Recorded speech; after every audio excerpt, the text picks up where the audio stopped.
Many of us are familiar with the idea of crowdfunding. Companies like Kickstarter help to get creative endeavors off the ground by letting strangers like you and I donate to various startups. In 2010, the platform Gofundme was one of the more prominent websites that encouraged people to donate not to companies, but to individuals. And took a fair amount of time to kind of gain a lot of popularity. But by about 2014, 2015, we were seeing this pretty astronomical rise in the use of crowdfunding. And in particular, crowdfunding for medical needs has been very persistently the most common uses of this type of charitable crowdfunding. That's Nora Kenworthy, associate professor in the School of Nursing and Health Studies at the University of Washington.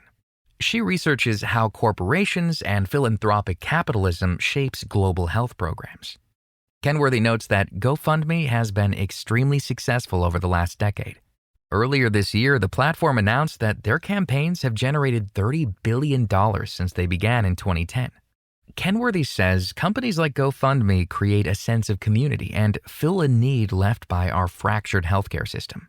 It's not just that we often don't have enough health insurance coverage or enough savings to cover our medical bills, but that, when you're sick with cancer or something, you probably are also facing transportation challenges to get to the center where you get chemotherapy. You might also need help with childcare or just covering basic bills while you're out of work. And so crowdfunding is a really easy way to sort of address some of those needs that tend to arise and really take people by surprise a lot of times when they are falling sick. Online crowdfunding also creates a simple avenue for anyone to be able to help, even from the other side of the world. I think most Americans, most people are very helping. They want to help each other. They want to connect with each other. When they see someone in need or someone in crisis, when they see a really tragic story, they do want to find some way to reach out and help. And crowdfunding just offers this incredibly easy way to do that. However, crowdfunding isn't a perfect solution. In fact, in her new book, Crowded Out: The True Costs of Crowdfunding Healthcare, Kenworthy argues that it may be the exact opposite. Instead of being a shining beacon of hope, these platforms may be the crystal clear evidence of America's failing health system. This is not an attack on crowdfunding platforms. Their presence has helped so many people. It is, however, a recognition that they're not as strong of a safety net as we need, and they shouldn't have to be. Kenworthy says we should be able to fully rely on our healthcare system. Unfortunately, that's not a possibility for many of us. America treats healthcare like any other market, with the idea that competition will drive down price. But it hasn't worked that way. Millions of Americans are still uninsured because they can't afford it. So why isn't the healthcare marketplace acting like all the others? Kenworthy says consumers' lack of knowledge is a big factor. So what we call that in the sort of health policy field is information asymmetry. What that means is that healthcare providers and those who are selling things on the healthcare marketplace often have reams and reams of data about us, but patients themselves often don't have a lot of data. So for example, some of the policy initiatives that the Biden administration has been taking on, for example, price transparency, right?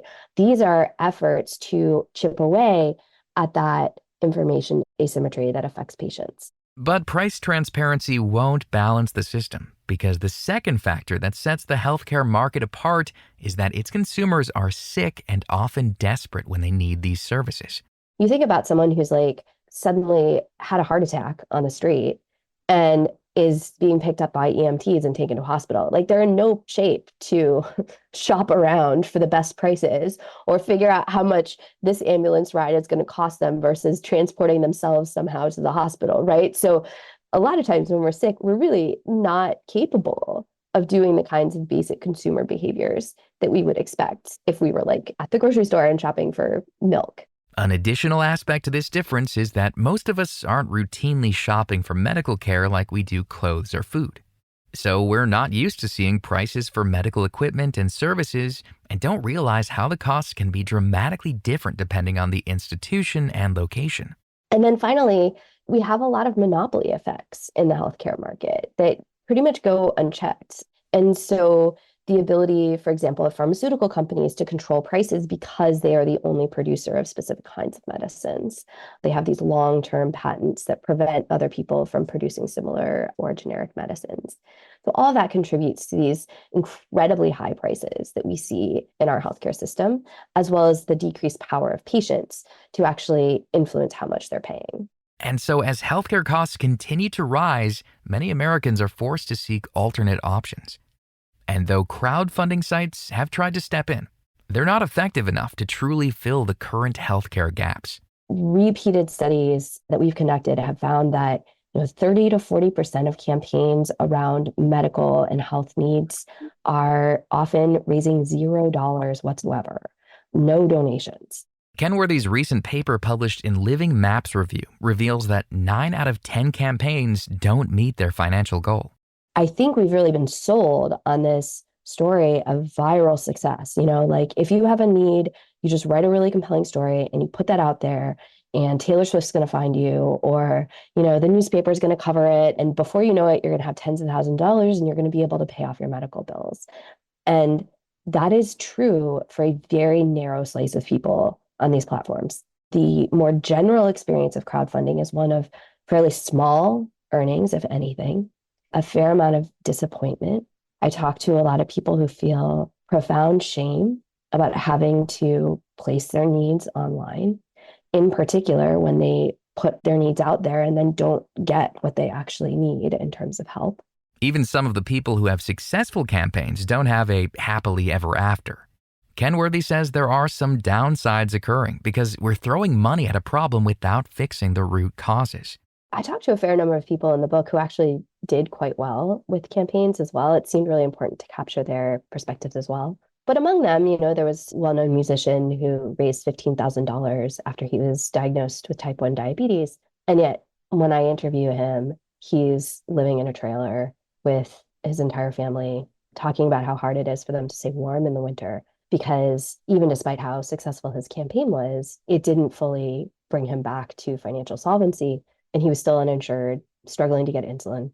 In addition to the low percentage of successful campaigns, Kenworthy argues that crowdfunding creates a power dynamic where a group of strangers decide who deserves to have their needs met. She calls it selective deservingness. What's happening with crowdfunding is it's kind of feeding off of that implicit notion that we have as a society that certain people are more deserving than others, and then just kind of throwing it out to this kind of anonymous crowd and to the realms of algorithms and social media platforms and media coverage. And all of that kind of amplifies these existing notions of deservingness and undeservingness. One of the reasons that I talk about things like selective deservingness in the book is because I want people to think about how crowdfunding is really reinforcing this idea that you and I should be able to choose who gets healthcare and who doesn't in this country based on a pretty short description and a picture online. Again, crowdfunding itself is not the problem. However, it can worsen the issues with our already fragmented system when it becomes someone's main source of healthcare funding. The book Crowded Out is available now wherever books are sold. You can find more information about Nora Kenworthy and all of our guests on our website, radiohealthjournal.org. For more behind the scenes, follow Radio Health Journal on Facebook, Instagram, and X. Our writer-producer is Kristen Farah. Our production manager is Jason Dickey. I'm Greg Johnson.